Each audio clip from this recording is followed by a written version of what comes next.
Now, a ping pong ball can be explained by another physical person, like you or me creating it.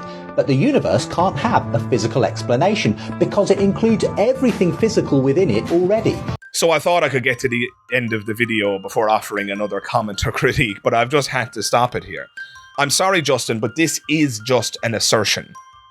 Justin asserts here that the universe cannot have a physical explanation for its existence because it already contains everything that is physical. But Justin hasn't demonstrated that that is the case, and nobody really knows that that is the case. As I said earlier in the video, our universe might very well be the offshoot of a parent universe. Our universe might be a daughter universe, which would mean that our universe doesn't contain everything that's physical. There's a prior physical state that produced our physical state. Justin hasn't ruled that out. He has just asserted that that's not the case. Hello everybody, Magic Skeptic here, aka Magic Dara, and you're all most welcome to another episode of A Magician's Thoughts. So, I'm going to go ahead and make a bold prediction, but I anticipate this is going to be a little bit of a shorter episode today, and I'm going to try and hold to that promise, because what I'm going to critique today is in fact a short video, so it shouldn't take me too long to respond to it. That said, if my past habits or anything to go by, I'll end up talking about this very short video for quite some time. So let's see what happens. Although if you're watching this video, and you are if you're listening to my voice right now, you can already see the length, so you'll know whether or not I was deluded with this assumption that I might be able to get this done in a shorter amount of time. But without further ado, I would like today to talk about Justin Brierley, who I love, by the way. Justin, if you ever watch this video, you are a legend. I think you're awesome. We just disagree. We have a sincere disagreement, and that's okay. But I love you. I love your channel. I think you're awesome. I love your entrepreneurialship, and I love your demeanor. I love your intellectual curiosity. And I just love how you're a kind of a harmonizing figure in the atheist and theistic community. So for those of you who don't know, Justin Brierley is a self-confessed Christian. He believes in God, but Justin has run a YouTube channel, and before that I believe he was a popular radio presenter, but he runs a very successful YouTube channel called Unbelievable. And that channel is a hub for all things atheism, skepticism, theism, and debate, right? So he's had many heavy hitters on that channel, everybody from Jordan Peterson to Matt Dillahunty, debating the existence of God, whether or not Christianity has been a positive influence in the world, etc., etc. So I think Justin is amazing. I think his channel is awesome. And I think if you are a budding skeptic or theist, you're just missing out if you're not looking at Justin's content. So if you are interested, I will include the link to both Justin's Twitter and his YouTube channel in the description below. And I would recommend all of you to go check it out immediately. And you're welcome in advance, by the way, because you're going to absolutely love his channel. It's incredible. That acknowledged, and the disagreement acknowledged as well. Obviously, Justin Brierley and I disagree fundamentally on some pretty big philosophical issues, namely, and the most important of which is God's existence. So Justin recently has started producing some of his own videos. In the past, he's very much played the role of a moderator, sitting in the middle between two debate opponents, and Justin plays the moderator, right? He's the host, if you will. But Justin has started putting out his own material as well, where he is arguing for the existence of God, and that is going to form the basis of today's video. And what's really nice about Justin's approach is that, unlike myself, his approach is rather broken down. It's succinct. It's short. So this clip I'm going to show you today is only 58 seconds long. We're going to watch it together, and I'm going to offer my critique as we go. So again, obviously, all cards on the table. I disagree with Justin fundamentally on the existence of God, and Justin believes that he can demonstrate the existence of God using nothing other than a ping pong ball. That's a pretty bold claim. And before we dismiss it, let's take a look and let's dive right in. I hope you enjoy it. How a ping pong ball can show that God exists. If you found a ping pong ball on the floor, you'd know it must have got there somehow. Someone must have made it. And it doesn't matter how big the ball is. If it was a football or a basketball or even something as big as the entire world, you'd still know it had a cause for its existence. So we're already at a point of disagreement, and this might be surprising to some of you who are maybe perhaps not versed in the cosmological argument, but there's already a huge problem here. Justin is quite right in saying that if I find a ping pong ball on the floor, that I would be justified in inferring that that ball got there somehow, that there's an explanation for it being there, and that the ball must be created. The question is, how do I know that? Well, first of all, guys, we all know what a ping pong ball is. We all know what a football is. We all know what a basketball is, right? And we know that ping pong balls are created. We know that they're manufactured in factories, and we know that they are given to children as toys and what have you. So we have, in other words, an embarrassment of evidence which suggests that ping pong balls are created objects. And more to the point, when I find it on the floor, I have good inferential reasons to believe that it ended up there for some reason, right? So maybe the reason it's there is because there was a child playing here earlier. Maybe if I find that on the street, maybe I might infer that there's a window above where a child was playing and the ping pong ball rolled out the window. Maybe there was a child playing with a ping pong ball in the backseat of a car and it flew out the window, etc., etc. There are all sorts of reasons the ping pong ball could be there, and nothing about that attacks or undermines our fundamental intuitions about reality and what have you. Again, we have an embarrassment of evidence to support the idea that the ping pong ball is created and that it got here through purely naturalistic means. However, Justin then broadens it to the universe. Justin says that even if it were the size of the universe, we would be able to infer the same thing. Well, I grant him that even very large objects in the universe we can say the same things about. So the planet Earth is a gigantic object compared to a ping pong ball. Sure, we know that the Earth was created. We actually have evidence on the question. Now, I'm not a cosmologist, I'm not a physicist, so I'm not going to pretend that I can explain this, but yes, we have some kind of a grasp of how the Earth was created. We know that the Earth is, for example, 4.5 billion years old, right? We know that it was once molten and that it hardened and cooled over time, etc., right? There are all sorts of things we know. And so we know that the Earth formed it through purely naturalistic means and so on and so forth. So yes, even the principles that we can apply to the ping pong ball apply to objects that are very, very large. The question is, can we apply the same logic to the universe? Before I address that question, let's take a look at the next few seconds of the video, and then I'll offer my response. You wouldn't assume it just popped out of nowhere. Now imagine blowing that ball up to the size of the entire universe. The universe is the biggest thing that exists, but like any other physical thing, it too needs an explanation. Okay, so it too needs an explanation. Now, this might again offend the intuition of many of you, but my question is going to be, does it? Right? So guys, the universe is a vast place, right? It's incomprehensibly large. And the truth is, we don't know how it got here. But in addition to that, we don't even know if it got here. And what I mean by that is, it might have been here all along.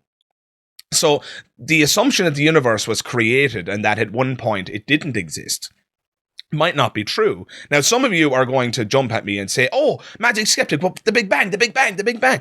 Yeah, I agree that the Big Bang is a thing, and there's an immense amount of evidence to support that the Big Bang occurred. But the Big Bang doesn't prove the origin of all things. What we understand of the Big Bang, that proves the origin of our local universe. We don't know what was going on before the Big Bang. We don't even know if that's a correct question to ask, because our understanding of time, space, and cause and effect break down when you get back to what's called the Planck time. In other words, the laws of physics don't apply in the same way. Could it be the case that our universe was birthed from another universe? Right? Could the expansion and collapse model be true, and our universe has been around forever, it expands and then it collapses on itself, and that our Big Bang is merely the measurement of just another cycle of expansion before it collapses on itself again? The short answer is, we don't know. But I would argue that it is unreasonable to assume that the universe at one point didn't exist. The short answer is we don't know. And it's also unreasonable to assume that it requires an explanation, because if the universe is indeed eternal, if it has been around forever, and that our Big Bang is just a measurement of the next cycle, maybe that cycle continues for infinity into the past. If that is the case, and something exists eternally, then it definitionally does not have an explanation for its existence. It just is. And before any of you theists jump down my throat, you of all people cannot do that. because you're about to say and allege the exact same thing about God. You're going to say, the universe requires an explanation, that is God, and God is eternal, which means God exists without explanation. God has been around for eternity. God merely is. Right? Now, you can make all sorts of assertions about God's nature and how he must exist necessarily and all the rest of it, but I can make all of the exact same assertions about the universe. And the truth is, neither of us would be any closer to demonstrating the truth of either one of those conclusions. Because the true answer, and the only honest answer, in my humble opinion, is that nobody knows. We don't know if the past is eternal. We don't know how the universe began in the fullest sense. We know how our local universe began with the Big Bang, but we don't know if that's the entire picture. We just don't know. And I'm not convinced that Justin knows either. But before we dismiss his opinion entirely, let's continue with the remainder of the video, and then I'll offer some final comments and critique. Now, a ping pong ball can be explained by another physical person, like you or me creating it. But the universe can't have a physical explanation because it includes everything physical within it already. So I thought I could get to the end of the video before offering another comment or critique, but I've just had to stop it here. I'm sorry, Justin, but this is just an assertion. Justin asserts here that the universe cannot have a physical explanation for its existence because it already contains everything that is physical. But Justin hasn't demonstrated that that is the case, and nobody really knows that that is the case. As I said earlier in the video, our universe might very well be the offshoot of a parent universe. Our universe might be a daughter universe, which would mean that our universe doesn't contain everything that's physical. There's a prior physical state that produced our physical state. Justin hasn't ruled that out. He has just asserted that that's not the case. Right? I mean, you can't just assert that the universe contains within it everything that is physical. That would have to be demonstrated. You can't know this, Justin, and so unfortunately, I can't take this assertion seriously. And more to the point, professional cosmologists and physicists don't claim to know what you just asserted. The honest answer, again, is we don't know. Perhaps the universe was birthed from a parent universe, or perhaps it was eternal. And if it's eternal, that wouldn't mean either that it contains everything that's physical. Maybe there are multiple eternal universes, a bubble of universes, if you will, right? Like foam, each bubble being its own separate universe.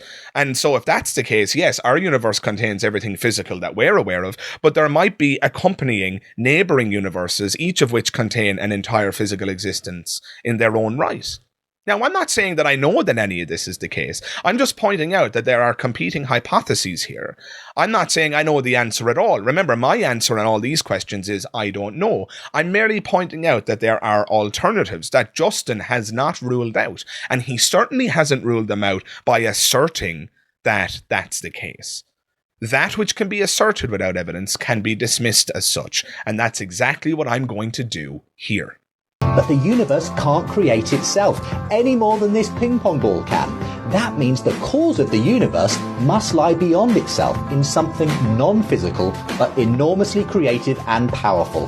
That's why the best explanation for our universe is God. Yes, I agree that the universe couldn't be the cause of itself. But that doesn't mean that the only option remaining is a non-physical external cause. That's a false dichotomy.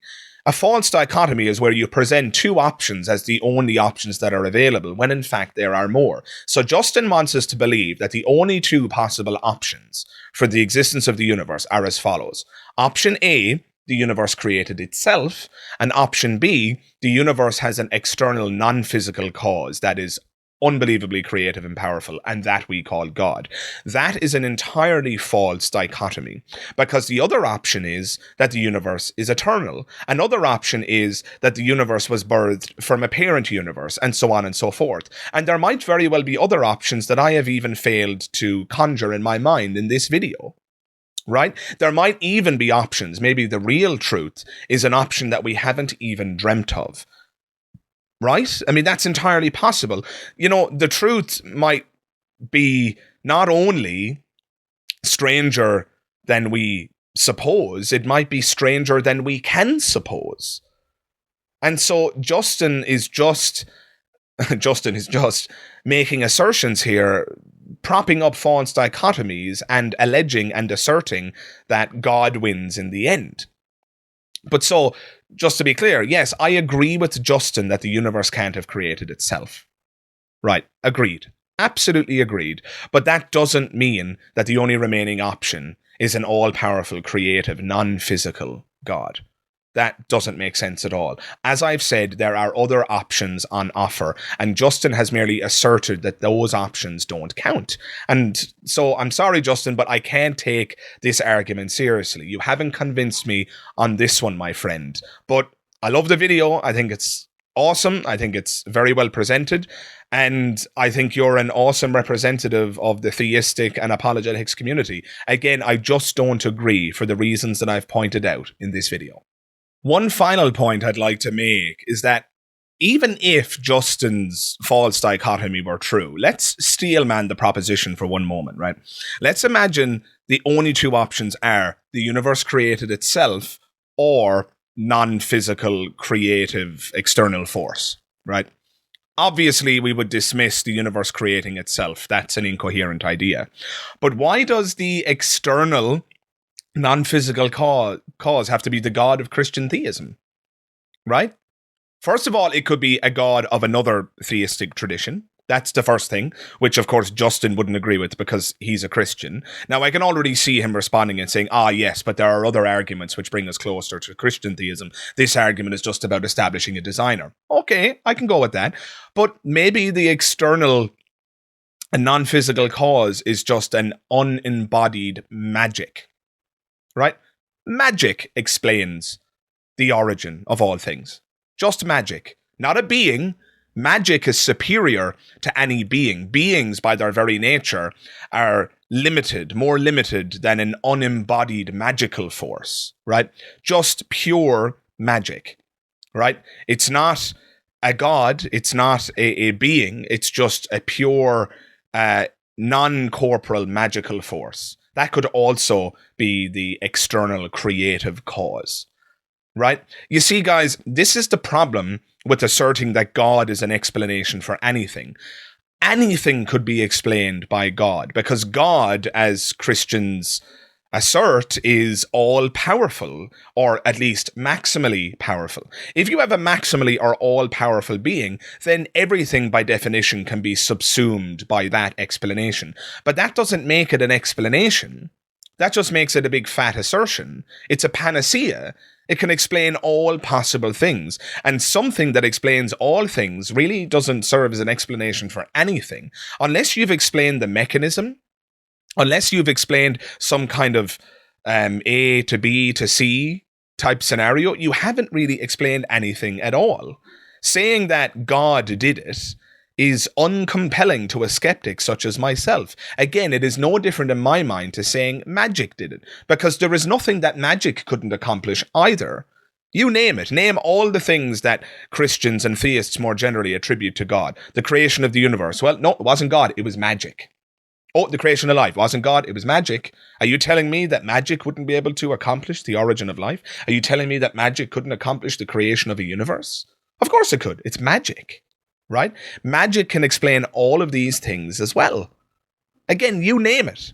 And magic can also be the asserted and alleged explanation, which makes magic an uncompelling explanation. Sure, if magic is real, and there is a real unembodied magical force in the universe, that force could have created life, the universe, and everything in it. Of course it could. And it would be a non-physical external cause. And I could prop that up in the false dichotomy Justin did and say, well, it's either the universe created itself or it was magic, and so obviously it's magic. Right? And you wouldn't be convinced by that, and nor should you be. So guys, when you assert that a panacea, an evidentially bankrupt panacea, is the explanation for some mystery, you are just engaged, in my view, in what has become known in the philosophy of religion as God of the gaps, inserting God in the gaps in our knowledge. Right? And so, yeah, I can't take the argument seriously, Justin, but I do appreciate the attempt.